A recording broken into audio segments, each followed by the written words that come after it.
A Procuradoria-Geral da República denunciou mais de 152 pessoas por participação nos atos antidemocráticos ocorridos no dia 8 de janeiro.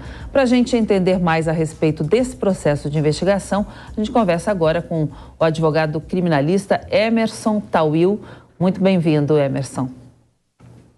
Bom dia, Cláudia. Obrigado mais uma vez aqui no Jornal Jovem Pan e a toda a audiência também do jornal.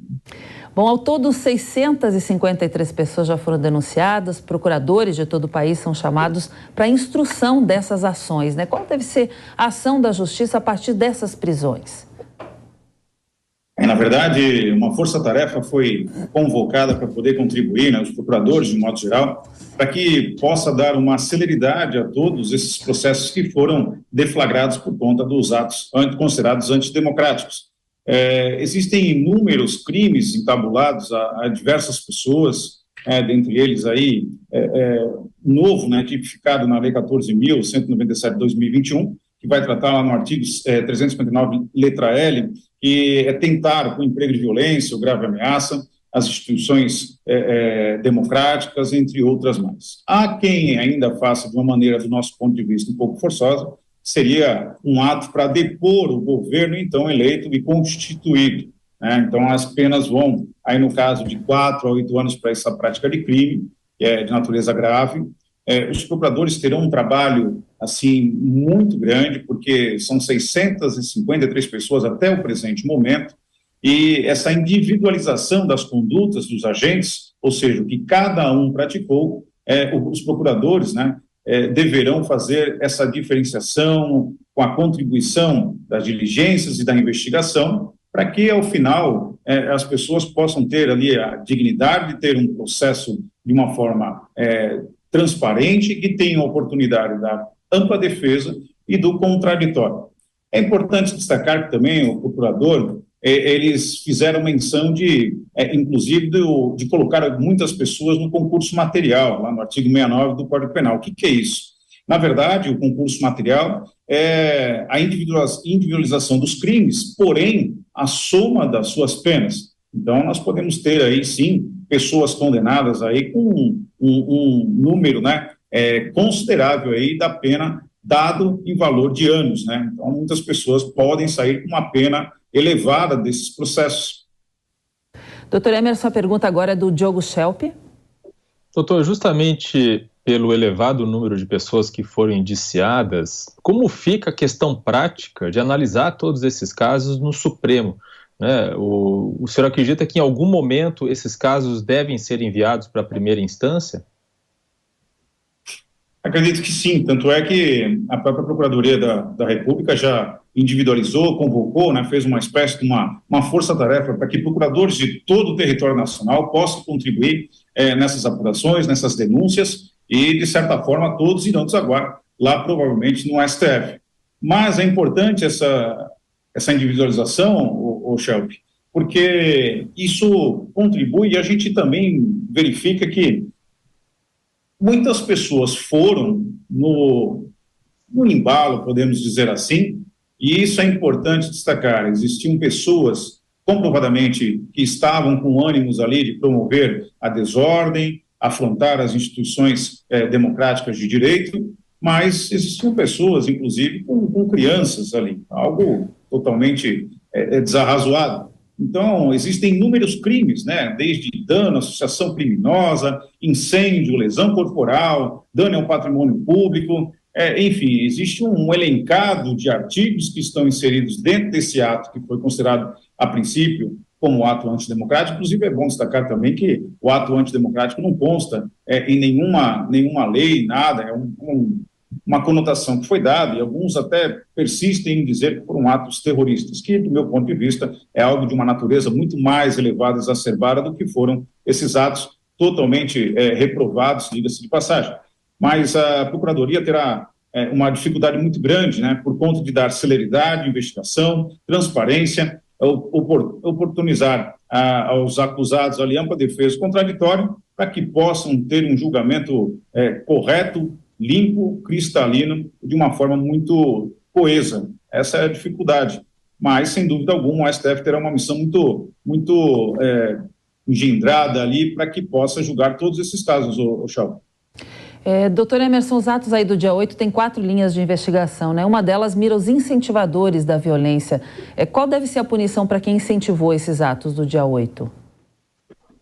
Olha, de acordo com o cenário político e a própria, o vetor que aponta o STF hoje, serão aí possivelmente punidos com rigor da lei. É importante destacar que esses atos têm sido veementemente reprovados, não só pelo STF, mas também por alguns congressistas, alguns defensores partidários, e essa paixão movida, né, que acabou dando força e engrenagem para esses atos, se deram por conta das eleições. É importante ter a divergência, mas ultrapassar os limites do razoável não é prudente e as consequências não poderiam ser diferentes. Então, é muito difícil, como a própria você fala, Cláudia, existem inúmeras linhas, dentre elas 4, minimamente, em que terão caminhos distintos, mas não serão, assim, amenizados em hipótese alguma. Eu acredito que as penas ali e os julgamentos serão com o rigor da lei, principalmente por conta dessa vocação, né, que se criou, essa orquestra que está direcionada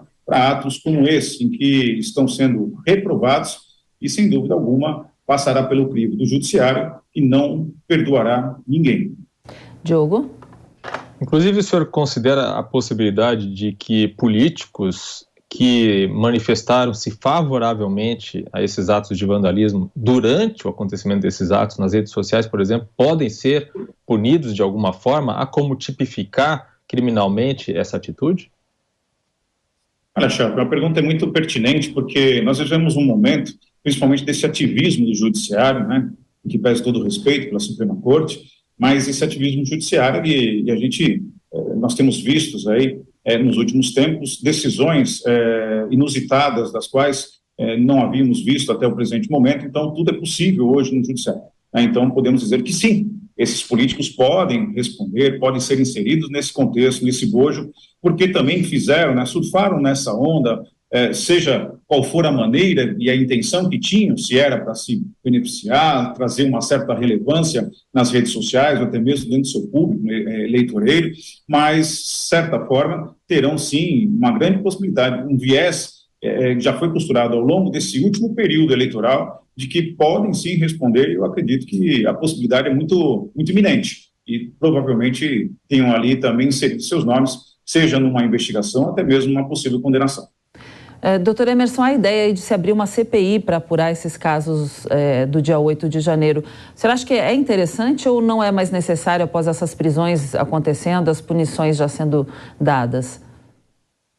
Olha, a CPI ela tem um condão de analisar ali se houve, de um modo especial, a participação de algum parlamentar, entre outros, e também chegar a uma conclusão. Ela tem um poder investigativo, não tem força do judiciário, tanto é que ela pega de uma forma emprestada, ali condições até para uma prisão, entre outras coisas, do judiciário, mas, para o momento, eu acho que já esfriou, né? Já esfriaram os ânimos, eu não vejo uma medida paliativa, ainda que seja, mas necessária, até mesmo porque muita gente não sabe, a instauração de uma CPI demanda recursos, logística e principalmente finanças, né, dinheiro. E isso aí, sem dúvida alguma, sai do bolso do contribuinte. Diogo? Doutor, se a gente considerar aí que são quase 700 casos, né, de pessoas que já foram indiciadas, ou 1.000 no total passaram por audiência de custódia, ou seja, esse número deve aumentar. Permanecendo, né, esses casos, permanecendo no STF, para serem julgados no STF, isso não vai atravancar a pauta da Suprema Corte? Nós já temos ali desaguado no STF uma tarefa muito difícil, né? Existem inúmeros processos dos quais socorrem a última instância, que é a Suprema Corte. Esse vem para ser talvez a gota d'água que faltava para transbordar o copo. Sim, irá atravancar esse processo, esse inquérito, tudo isso pode se arrastar por anos, ou até mesmo não dá para se calcular um tempo razoável para que possa chegar no denominador comum. O grande perigo é que deem uma celeridade exacerbada e isso possa comprometer ali a ampla defesa contraditória daqueles que respondem pelos crimes. É importante lembrar que a regra do nosso Código Penal é a liberdade.